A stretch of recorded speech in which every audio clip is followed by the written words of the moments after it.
All right. Can you give me the main point of this curriculum? To study the Bible and create disciples. Okay.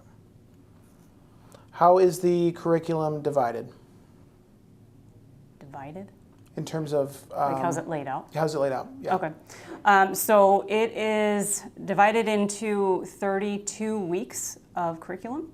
Most schools, most states require 180 days, which equals 36 weeks. So ours offers 4 weeks worth of flexibility. So you can add in additional studies or take time to do field trips or other extracurricular things, or have a sick day without feeling like you're behind. In terms of grade levels, how is this broken down?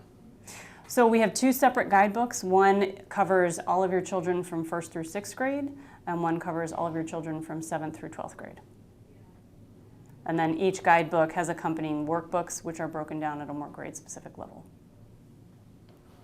So specifically for the guidebooks and the workbooks, can you tell me how each is used? So the guidebooks are in essence like your teacher book. That's where your lesson is going to be. That's where your scripture references are going to be. The workbooks are going to have follow-up questions, which will encourage deeper thinking and personal reflection. Can you run through the 5-step approach with a short description of each of the elements? Sure. So the first step is going to be the story elements. This is just going to be reading and understanding the main passage for the week. All the other passages will tie back into that first passage.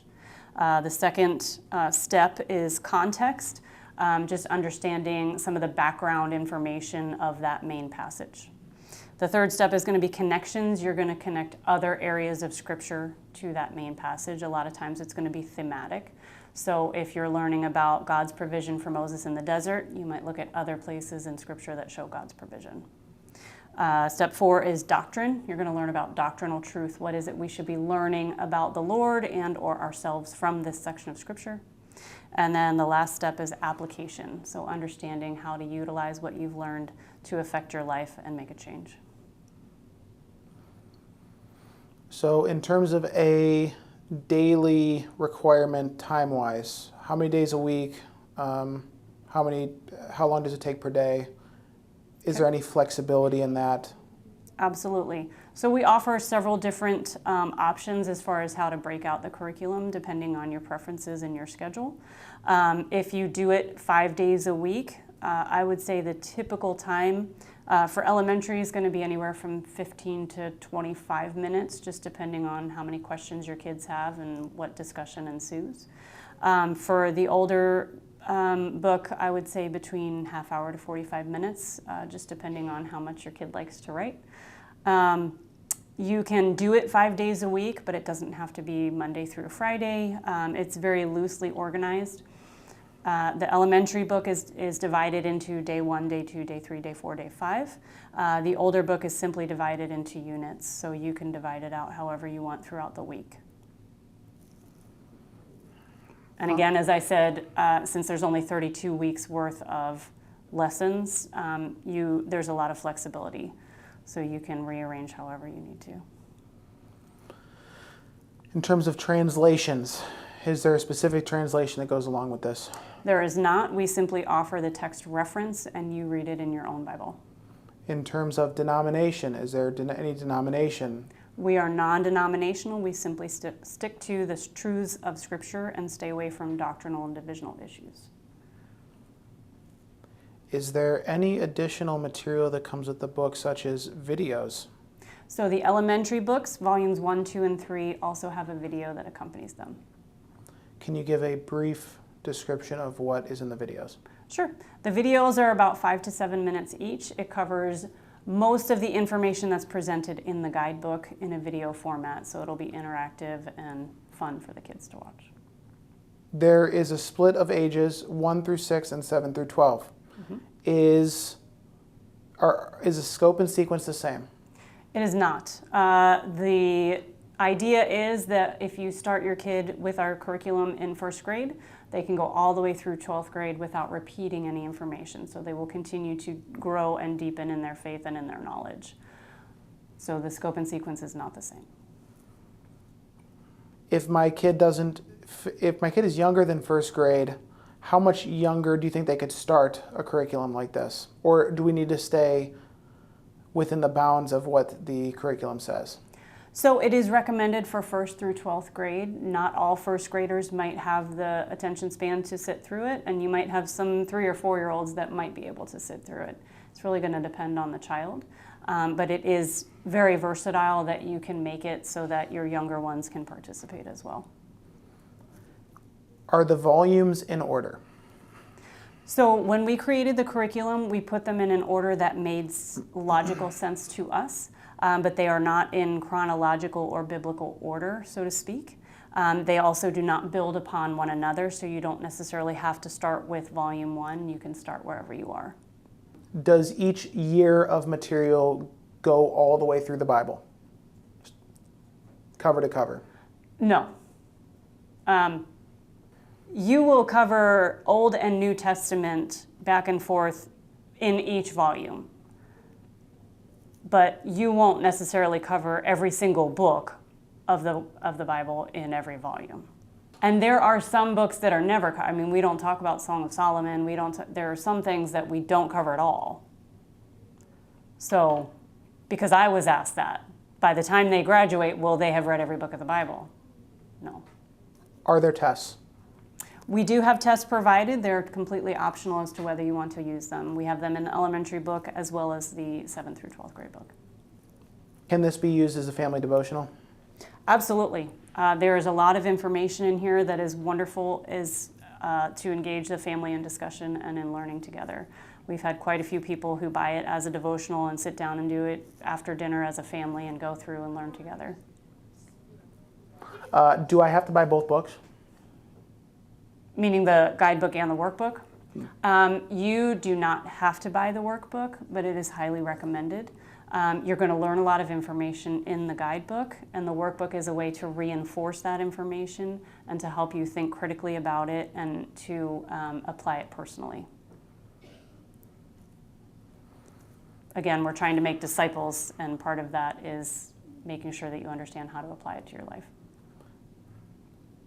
Can you give me a bullet-pointed answer of what is making disciples? A bullet-pointed answer? Yeah, like a very concise. So, fully devoted followers of Jesus. Okay. Does that work?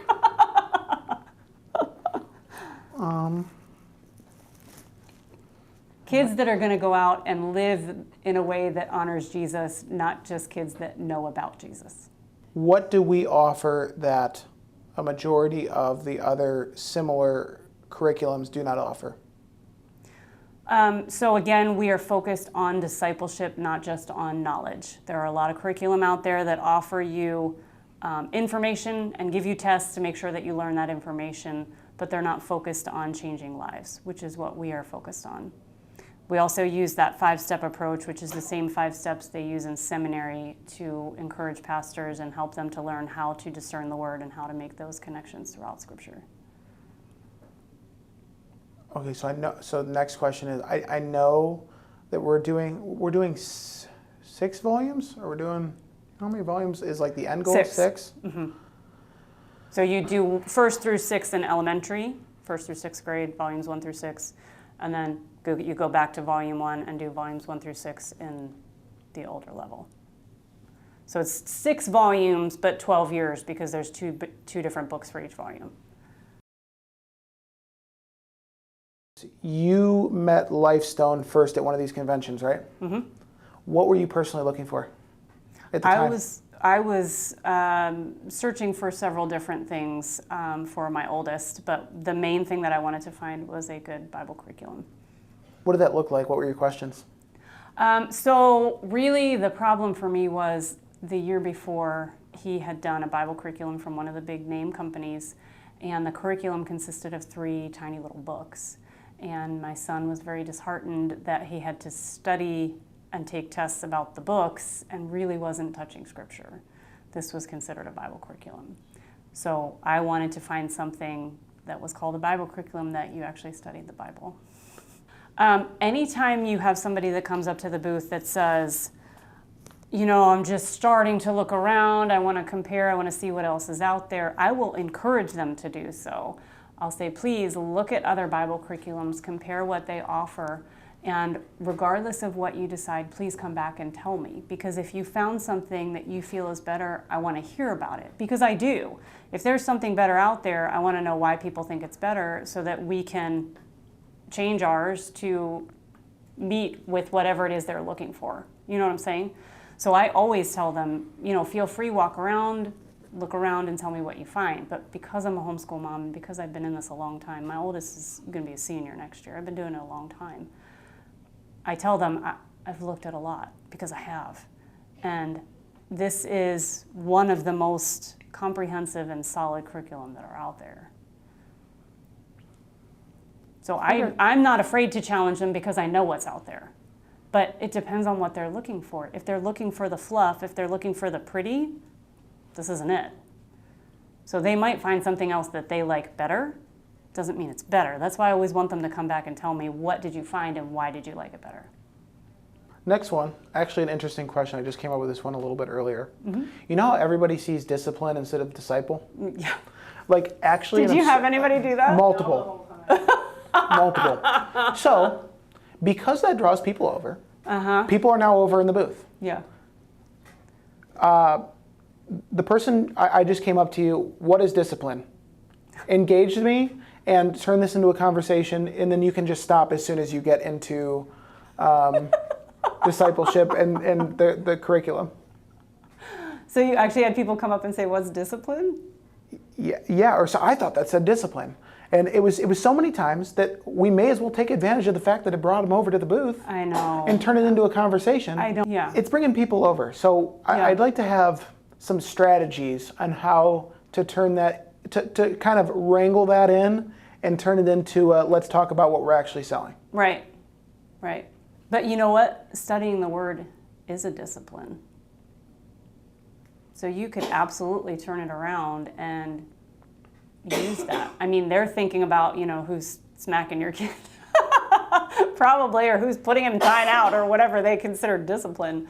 But there's more than one meaning of discipline, So I would say use it, turn it around, and talk about you're telling being me that disciplined to. For the sake of the video, tell me this.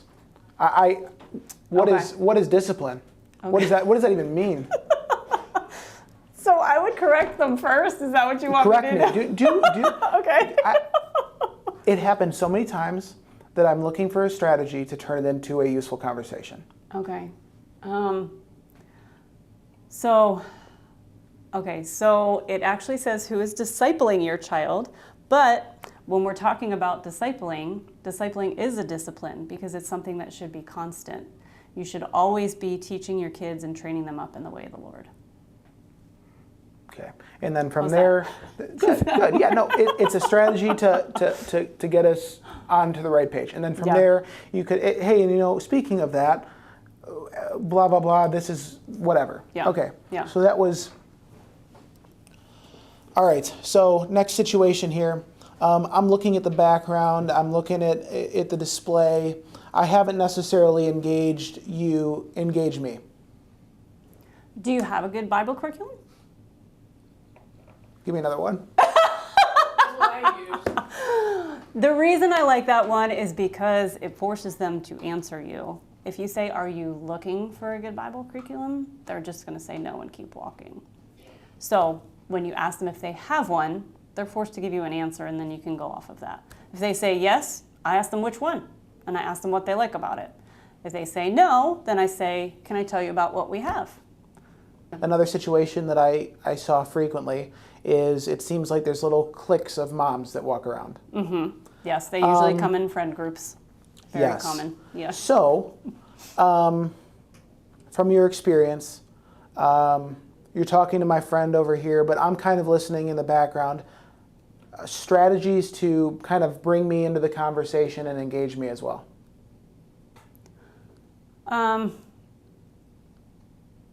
So, I mean, I always make eye contact, and usually when they look at me, I'll say, come on over, you can look at it too, or do you have any questions, or do you have a good Bible curriculum, or, just kind of get their attention, and then just invite them to come over. Cool. Yeah. Let's say for whatever reason a kid got engaged by something, and the kid pulls their parent over. Are you doing anything different? Are you first engaging the kid? How would you engage that situation? So absolutely, if the kid is the one that started it, I would continue to engage the kid through the questions. So as I'm showing them the curriculum or asking them questions, I would show it to the kiddo as well and be like, here, this is about David. Have you learned about David? Or, just kind of turn it towards them. And then as I go through, just ask them questions like, does this sound like something you think would be fun? Or do you think you'd like to do this? Or, sometimes that can backfire because I've had a mom who was totally engaged and brought her kiddo over later and her kid didn't like it. And she said, oh, I'm sorry, he doesn't like it. I actually had a lady had her older son and asked if he could really understand what was going on. Because she listened to my explanation and then she's explained it to him. Okay. And she did a pretty good job of explaining it to him. Yeah. And I think they actually bought the book. Yeah. Now, if you have if it's an older teen, then absolutely. Yeah. Then my older teen has to have input in what he's going to do because he needs to be engaged in it. But if it's a elementary age, mom needs to make the decision. Yeah, because it probably what they like changes on a daily basis. Absolutely. Let's say we're really slow, and you're just standing there. You're trying to do something. I know you don't necessarily, we don't want to be high pressure sales or anything like that. Nope. But if somebody's walking by and they're not like going out of their way to not make eye contact, they're like kind of curious looking. How would you engage the the cold approach, similar to if they're looking at the background, or do you have a different strategy with somebody who hasn't necessarily walked over and stopped or slowed down? They're making their way through, but they haven't slowed down. So you have to kind of read the person. Absolutely. Sometimes I will try to engage them. If they look like they're kind of thinking about it, then I'll say, do you have a good Bible curriculum? You want to come over? I'll show you what we have. If they look kind of disengaged or like they're somewhere else, I'll just be more generic, like, hey, how you doing today? Just kind of strike up a random conversation, not necessarily focused on the booth stuff. Or if they look like I think I told you this before, there's been a lot of times where you can just tell they're stressed. Like they're just overwhelmed or they're stressed. And I see them walking past and I say, hey, are you doing okay? Can I pray for you? And just take like a whole separate approach and make a personal connection. And then if they decide they want to hear about it, I'm more interested in the person than the booth. You know what I mean? So if I feel like they need something other than curriculum at that moment, then I'm going to go a different direction. Well, and even when you bring them in with a general conversation, like if I, have someone that comes over and I pray with them, or if they just look like they're stressed, and I'll be like, can I answer any questions just about homeschool in general, or, is there anything I can help you with, and then once they're comfortable talking a little bit, then, ask a little bit more family specific, how old are your kids? Are they here? Are they home? Where do you live? Just kind of dig a little bit deeper and get an idea what their situation is. And then from there, you can determine whether or not they're even interested or looking for a Bible curriculum. I'll just start off with, what's the spiel? So we are a company, we've been around for over 120 years. We started making Sunday school materials. We are all about Bible, 100% Bible all the time. We have created a homeschool Bible curriculum that goes from 1st through 12th grade. Follows the same 5 steps they use in seminary to guide your kids through understanding and learning the Word and creating disciples. A lot of times I hear that in seminary they teach Calvinism. Is there any of that in here? We have a lot of quotes from a lot of different pastors, some of which are Calvinists, some of which are Arminianist. We try to stay away from any divisional issues. Okay, so next question is, we're gonna kind of go some polar opposites here. I just exclaimed to you that I am Baptist by denomination, and I'm asking you about the denomination of this. So, hey, I'm a Baptist. What is the denomination of this? Are you gonna are you teaching my kids the truth? Okay, so we are non-denominational. We try to stay away from any doctrinal or divisional issues. You're welcome to read our statement of faith. If you have any other questions beyond that, I'm happy to answer them. So first I'll ask, do you believe, or is there a difference in the way you will, if there's a father or a mother? So I guess, Like meaning at the booth? Yeah. Okay. So they're by themselves. So you come up to a father and you're introducing the material to him. Mm-hmm. You come up to a mother and you're introducing the material to her. Do you approach it differently? No. You have no difference between the two? Not really. Let's say a third scenario is mother and father are together. Mm-hmm. Would you explain everything and go through your process the same if it's mother and father together, if it's father separate, and if it's mother separate? Yeah, it's the same spiel. Yeah. I'm super confused about the volumes. You just told me you only have four of the 6 done. I don't there's volumes, but you're saying it's really, they're kind of themes. Where would you start? Can you explain this to me? Absolutely. So we are still in the process of developing our curriculum. When we are finished, there will be 6 volumes. We are currently on number 4. Number 5 will be out by this fall. Once we're finished, there will be 6, which will take you all the way from 1st grade through 12th grade. My recommendation would be to start with volume 1. The focus of this volume is going to be on salvation, which is the most important aspect of Christianity. As you progress through the volumes, the topics will get deeper. Okay, so not all your stuff is out yet, so is this going to be a problem for me? Like I'm starting now, but is this stuff going to be available when I need it down the road? Absolutely. As I said, volume 5 will be out by this fall. Volume 6 should be out approximately a year after that. I like what you're showing me here. This looks good. I'm super confused on the structure. Next, we buy it this year and you tell me exactly what to buy, but next year I don't know if I'm going to be able to come, and I'm going to have to order this online. I just don't get it. What am I ordering next? Can you kind of fill me in? Absolutely. So if this year, if you're buying volume 1 and you're in the elementary level, you would buy the volume 1 guidebook and then the corresponding workbooks. So whatever grade your kiddo is in. So if your kiddo's in 1st grade this year, you would buy the 1st grade workbook. Next year, you'd move up to volume 2. So you'd buy the volume 2 guidebook for elementary and then the corresponding workbook for volume 2 for whatever grade your kiddo's in. All right, so I have a kid that's going into 1st grade, so he'll start volume 1, and I have one that's going into 5th grade. Mm-hmm. Obviously the one we haven't done a Bible curriculum before this, or the one we did wasn't very good. Mm-hmm. Do I need to walk my 5th grader through this so that they're caught up? Does this stuff build? I'm concerned that they're going to be behind. They are not going to be behind. So the benefit of our curriculum is that you can teach your 1st through 6th graders with the same book. So you would start them both with volume 1. The 1st grader would have the 1st grade workbook and the 5th grader would have the 5th grade workbook. But you can teach them both together. All right. So what about my kid that's going into kindergarten? Can they use the 1st grade book? Can they kind of sit there? Like what would you recommend? Because I want to do something with them, but I'm not sure if they should wait. What do you think? So I would absolutely have them take part. The first and 2nd grade workbook is not one that they write in, because at that level they're not writing very much. It's just oral. So you're just going to go over the questions with them and have them answer. And then every day there's a different activity they can do. So these are things that your kindergartner can actually take part in. Listen, I got 17 kids. I don't have enough money for all of this. What? Some of them do. That's why I said it.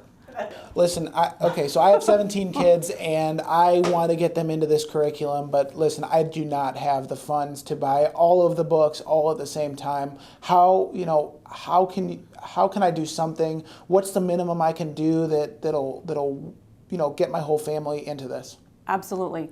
So with your 17 kids, some of them are going to be elementary level, some of them are going to be middle and high school level. So to cover all of your kids with guidebooks, you only need 2. One for the elementary, one for the middle and high school. If you wanted to have the workbooks, you can have them not write in them. You could buy one workbook for this level and one workbook for that level and have them all use the same workbook and just write in a notebook. And that would save you money there. A couple of the activity pages, if I wanted to copy them out for a couple of my kids, can I do that? Absolutely.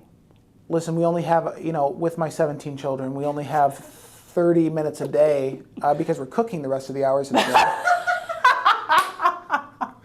Because we're cooking the rest of the And hours shopping. of the day. Yes. We only have 30 minutes a day to do this. And you just told me earlier that the upper levels and the lower levels are teaching a different scope and sequence. Mm-hmm. What am I doing with that? So if you have a limited time frame and you want to teach all of your kids together, my recommendation would be to get the 7th through 12th grade book, go through the lessons with them, and every once in a while stop and say it on a younger level for your younger kids to make sure that they're following along. Or you can go the other way and do the elementary book and every once in a while ask some harder questions for your older kids.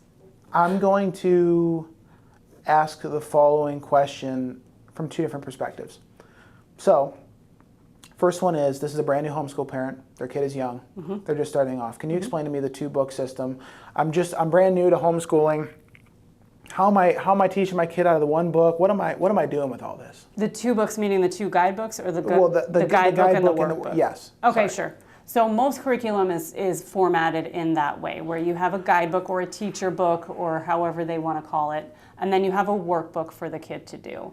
So the guidebook is your teacher book. That's where your lesson is going to be. That's what you're going to go through and teach with. And then the workbook is just going to be the follow-up questions or activities to go along with that lesson.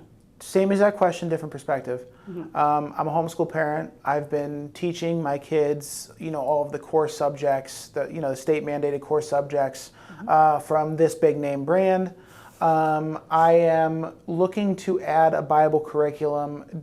Does this 2 guidebook method, the guidebook and the workbook method, does it match this big name style? Is it anything like any of these other curriculums, or am I in for a little bit of a learning curve myself? So every curriculum is going to have variations in the way they're formatted. Most of them are going to follow that same teacher book and workbook format, but it's going to look different in every curriculum. So do you think there's a big learning curve on this, or is it something I can pick up pretty quick? Absolutely. There's not a learning curve. Most of them will give you some kind of an idea in the beginning how to lay it out or how to divide it out throughout your year.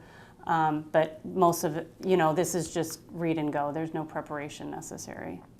My wife and I just kind of came to the faith. We're just kind of getting an early understanding of all of this. We really don't have an understanding.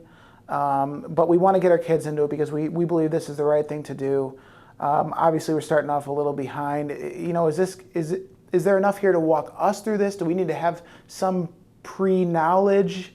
What does it look like for us being new Christians? Are they already behind in your curriculum because they haven't done any of it up until now? One's a 5th grader and one's a 7th grader. Okay. First of all, you're not a little bit behind.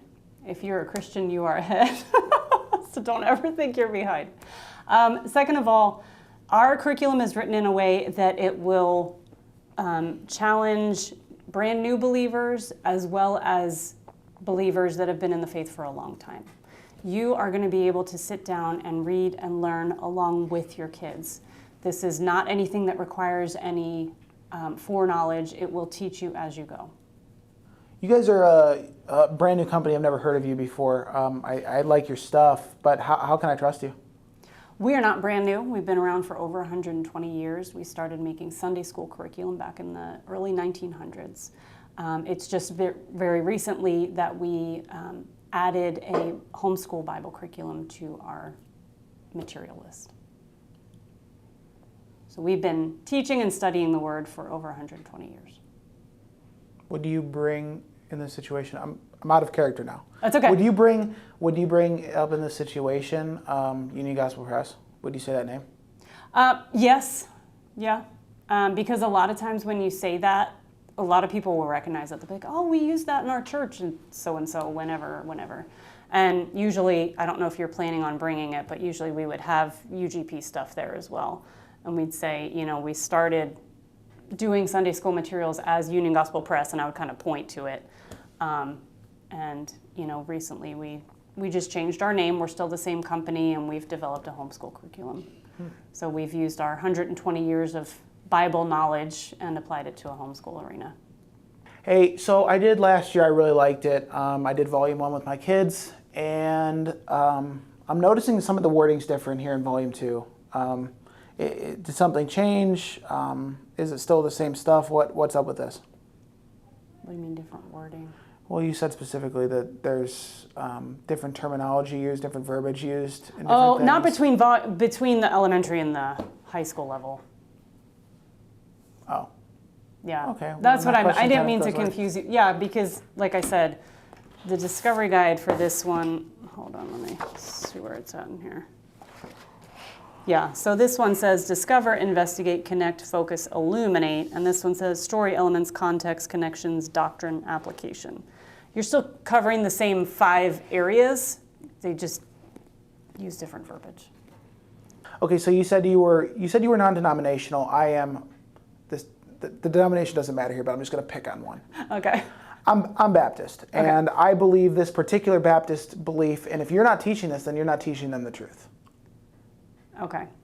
So you are welcome to look at our statement of faith. If you don't see the answer in our statement of faith or by flipping through the book, I am happy to reach out to one of our editors if you have a specific question.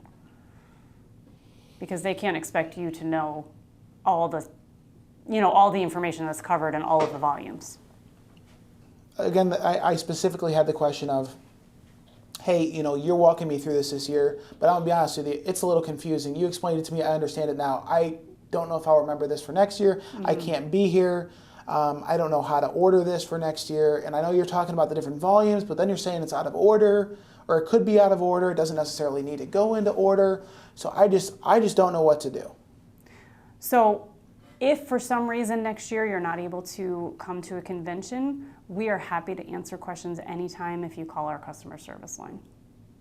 Okay, my kid's a 7th grader and I have a 3rd grader. Can I teach them both?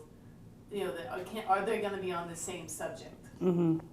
By buying the 2 different ones. Right. And I explained to them, no, they're not going to be on the same. Yeah. I said, the older grades, they're a little bit older and be able to take themselves, but they want to be able to be on the same page. To as do the it whole together. family. So if they have a 3rd and 7th and they really don't want to do the 2 different books, I've had people that just do the elementary level and have their kid do the 6th grade workbook. But I would recommend that they look through it and see whether or not they think it would engage and challenge their kids, because if their kid isn't advanced, I don't want them wasting their time or their money.